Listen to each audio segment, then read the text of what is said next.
Hey everybody. Happy Easter. Since it's like 56 minutes till the day after Easter, just gonna make a random blog for today. I don't have a video necessarily to present out yet, but I should have one before Friday. I'm making a contest video for a YouTube channel, a newer one that popped up pretty fresh, like a few months ago. And it's for their 1,000 subscribes, or no, 10,000 subscribes. And it's gonna. I initially got inspiration specifically for that video, oddly enough, from the silly symphony cartoons of older Disney.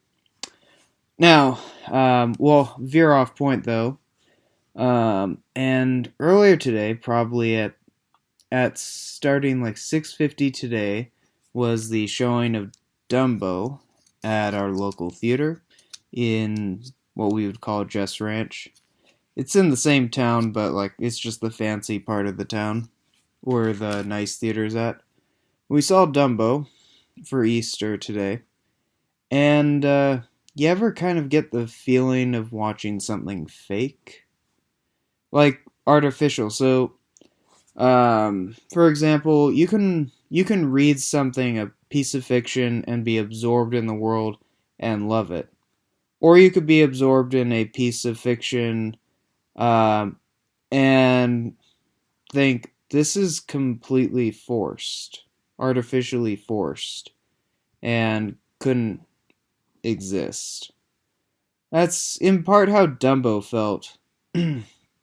So the part of my feelings about the current Dumbo film have to include stuff like, first off, the film takes place.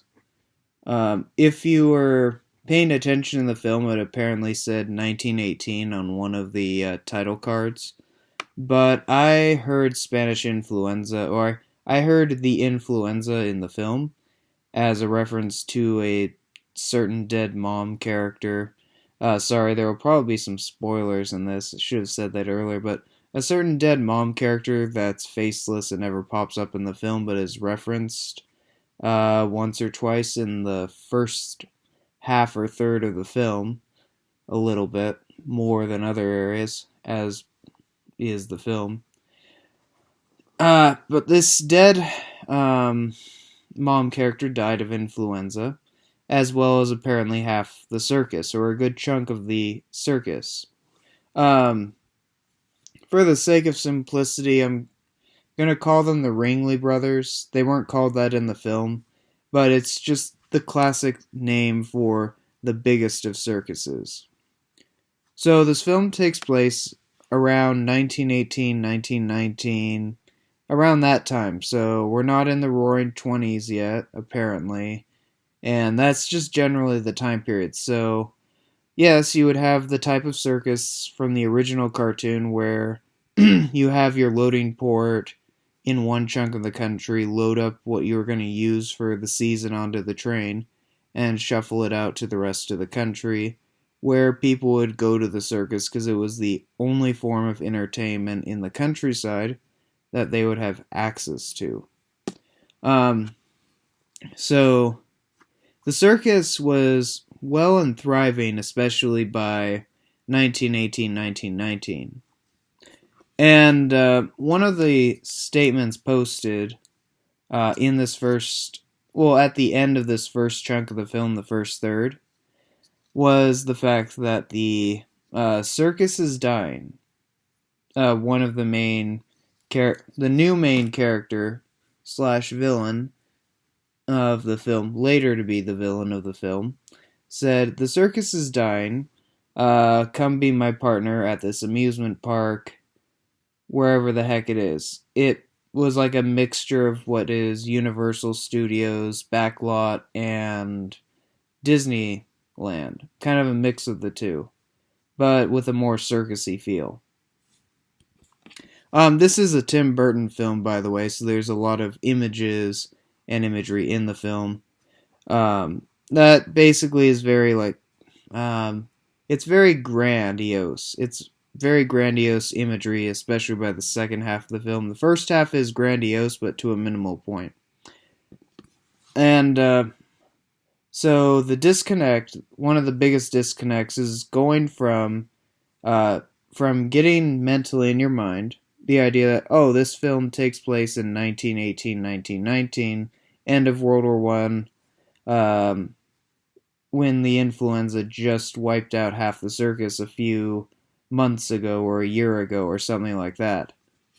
And then going to the last chunks of the film, which take place in what is basically a proto Disneyland of some sort. And in the second part of the film, it's a stationary amusement park.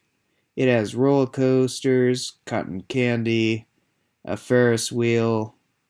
It's carnival, but it's stationary, which was not very common for 19 anything prior to really the 1915s. Anything prior to the 1950s, my bad. Because the highway system was not that good yet.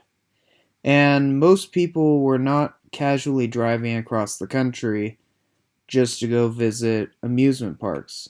Sure, there was tourist industries that were starting to prop up along things like Route 66 prior to 1950, where, oh, let's go drive to the Grand Canyon and yada yada. And there were definitely posters and signs for that by like the 20s and 30s. But there definitely wasn't enough of a highway system in place for you to just drive from, let's say, Sacramento to Anaheim, California to go visit a circus. The highway system was okay, but it wasn't good enough for mass transit to one place, especially from like any random place in the countryside. Just thinking of small random towns that have better development with the railroads at the time. Since the freeways and highways were less developed, the railroad was still kind of the main thing in 1918, 1920. So you couldn't really have this boom in amusement park tourism. So that was really like one of the first big things that made the film feel artificial. Second thing that made the film feel somewhat artificial or forced. This was more of a problem in the first half of the film than the second half, but it was whenever the songs were sung. Like, for example, Baby Mine Oh Mine in the film was pushed out a lot earlier than it should have been pushed out. In the original Dumbo film from 1941, or the Disney version in 1941, the Baby Mine Oh Mine song, where you have the mom hugging the kid, that part of the film happened quite late in the film, as like basically one of the low points of the films. And while that was a low point in the early first half when Dumbo and his mom got separated for the first time, this scene of this song was sung. This song wasn't given enough distance from Dumbo being separated from his mom, from basically being separated from his mom, unlike the original film. So in the original film, Dumbo and his mom were separated in film for a good 20 minutes of the runtime, a good 1/3. Before Dumbo got drunk, of course, with the clowns, in the 1941 film.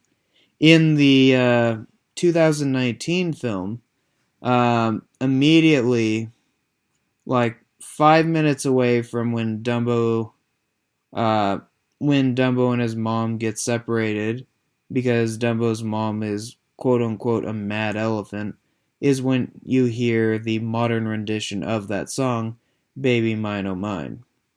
And while it was sung okay, it was an okay song, it didn't really have as strong of impact on the scene, or the movement. It just felt like something they had to force out. Another case in point, the Casey Jr. song was still used for the introduction of the movie without the vocals. And I thought that was probably the most brilliant thing they could have done as a nostalgia bait in the entire film, was have the Casey Jr. song but not sing any of the lyrics, just kind of leave it there mysteriously. As a pan from Florida up the states, with the circus scenery in the background showing them going town to town and what they're doing until they got to the current location appeared. And that was brilliant. And the only thing that ruined that little introduction was probably when Ringmaster Davino basically started singing the Casey Jr. song randomly 10 minutes later in the film. After that, there were just a lot of cringy moments where some of the songs were sung in the film, but they weren't sung as much on a purpose, as much of a purpose. Like the Casey Jr. song was just sung as a pastime. It's like, oh, we're just gonna sing this randomly because I'm going between the train cars. But the train's not moving, it's not hauling cargo at this point anymore. There was just a couple songs that were put in different places and randomly around. But I think one of the worst, well, let's see. The worst thing I'm gonna say is probably the misuse of like the time period. The film didn't really seem to exist in the, as I stated earlier in this video, the film didn't really seem to exist in the, it didn't exist in the pre-World War II era. It didn't exist in the post-World War II era or the pre-World War II era, but a mix of the two, which is fine. It's a Tim Burton film. It's very artsy and flashy. He'd come up with stuff like having the encampment stationary for the second circus that popped up in the film. Having it very much a stationary amusement park. This is partially done probably for the thesis of the film, which I'll probably state a little later, but the film, the